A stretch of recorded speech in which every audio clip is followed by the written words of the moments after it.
All right, welcome to day 3. I am very excited today to talk to you about goals. Before we get on the specifics of goals, though, I just wanted to address a couple topics that are related to that. And that's basically of your mindset or your expectations as you're working on this process of trying to improve your health. Some of the challenges we have these days is if you've ever opened a computer or turned on the TV or seen a magazine, the media is so powerful in trying to portray an image of what they think you should look like. Also, at marketers are just promoting all kinds of gimmicks and stuff to promises to improve your health that are not very accurate. So things like diet pills, exercise gadgets that will change your life and make you give you the perfect physique. There's all kinds of bad information out there. So we want to make sure we understand that in order to have success in anything, it's going to take some consistent effort. And when it comes to your fitness and our health, think how many years it's taken you to get where you are now. If you might be overweight or if you might be deconditioned and out of shape, it took some time for that to happen. It's going to take some time to fix it. But that's what we're here for with this. We're going to make those improvements. So that's something important to keep in mind. Another thing to remember is that when it comes to the media, a lot of times you might be checking out of the grocery store and you see these magazines where you see these fitness models or bodybuilders and you look at them and say, man, that's crazy. I could never look like that. Not that you would necessarily want to in some cases. But what we hold up on the pedestal of the ideal body or the ideal image of what someone should look like is not very accurate either.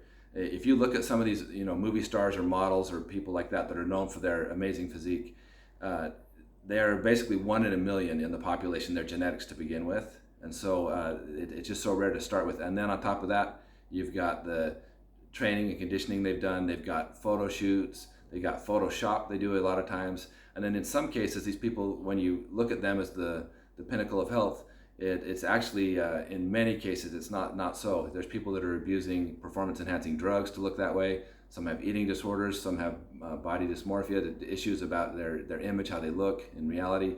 There's all kinds of things that are behind the scenes we don't see. And so to assume that is the ideal, that's not necessarily accurate. So what we should do is focus on ourselves, not focus on comparing ourselves to others. We want to focus on improving our health, comparing ourselves to us, and have a better us than we were yesterday, than we were last year. So we want to keep improving. Just one more thought on genetics.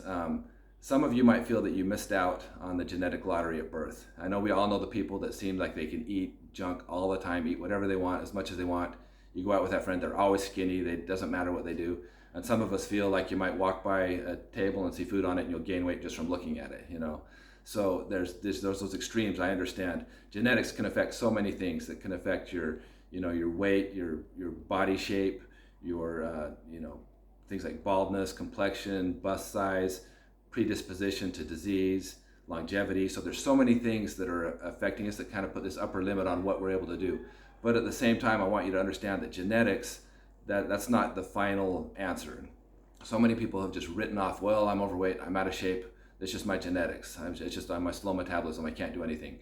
And the minute you just use it as an excuse, you lose power and you become a victim to it. So I want to encourage you, even though we can acknowledge the fact that we have certain limitations of what we're able to do, even within there, if someone's out of shape, they can get in so much better shape for them. They can improve their body and their health significantly.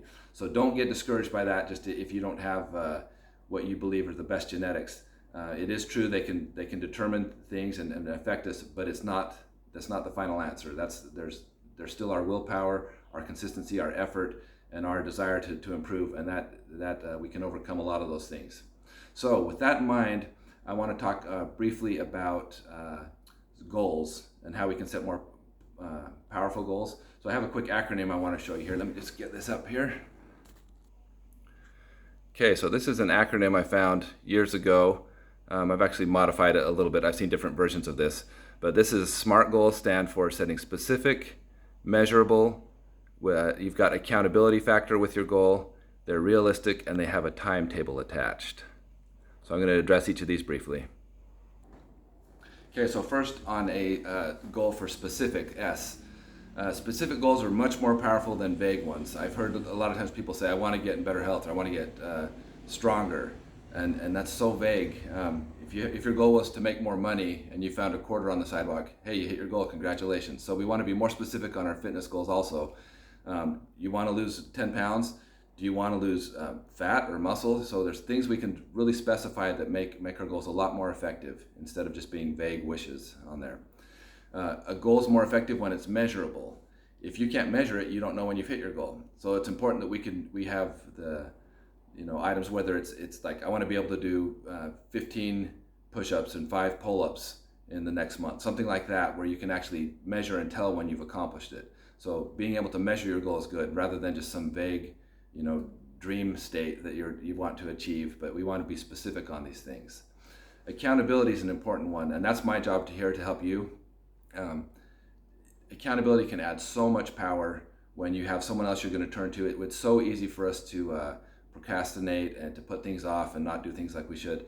So when you have that accountability factor, you're going to be much more effective. You want to be careful though that you don't share your goals with just anyone that won't value those. But when you have someone that's willing to support you and help you and have that accountability system, that can be a great benefit for you.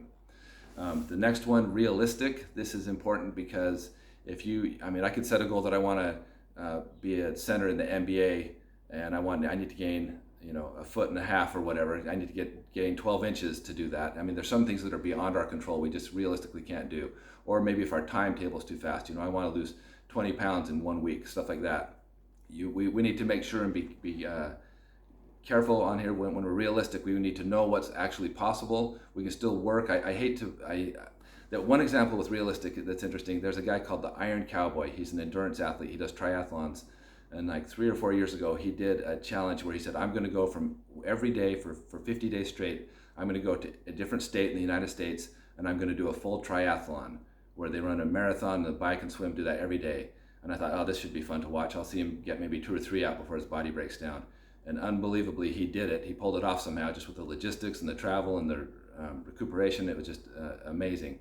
But that opened my mind again to show me, yeah, look what's possible. So when you're realistic, sometimes it's easy for us to just shoot things down. So we want to entertain all the options, but we still have to have that realistic component of what we can possibly do with our resources and our circumstances on there realistically. We don't want to set goals too high and then get discouraged when we shot too high and we know that's not going to happen. So that's important to be realistic.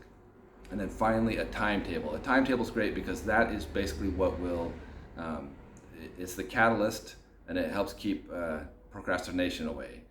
When you've got a timetable, it gets so much more intense because I got to work, I got this, this deadline, this date I'm shooting for. So that's a huge thing. So some examples of some goals also with timetables, there's short, mid, and long-term goals, as you know. A short one might be anything from a day to a month, somewhere in that range. A midterm goal could be anything between a month and 6 months or so. And then usually long-term goals will be 6 months on to years, it depends. So it's important to have short, mid, and long-term goals. But for the purposes of this, we're going to set a 12-week goal, what you want. But feel free if you want a more, like by the end of the year, something you want to do, don't be discouraged thinking you have to do all these goals in this 12-week period. But set some short, mid, and long-term goals for your fitness. But it's really important, though, that we're specific, we're measurable goals, so they have accountability factor, they're realistic, and they have a timetable attached. Those make it all the difference with this. So I want to encourage you to work on those. This week also we have your walking, don't forget that.